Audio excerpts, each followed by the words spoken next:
যদি না পারেন তাহলে দায়িত্ব নিয়েছেন কেন? 3 মাস হয়ে গেছে, মানুষ আর বেশি দিন আপনাদের সময় দেবে না। মানুষের চাওয়া অনুযায়ী আপনাদের চলতে হবে।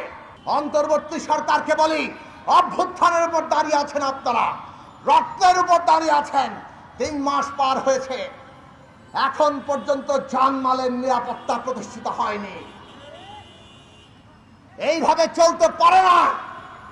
বাংলাদেশের প্রতিটি নাগরিক, হিন্দু, মুসলমান, বৌদ্ধ, খ্রিস্টান, বাঙালি, চাকমা, মারমা, আদিবাসী, এই দেশের নারী, পুরুষ অথবা যে রাজনৈতিক বিশ্বাস কিংবা জীবন চর্চার হোক না কেন, প্রতিটি নাগরিকের নিরাপত্তা নিশ্চিত করতে হবে।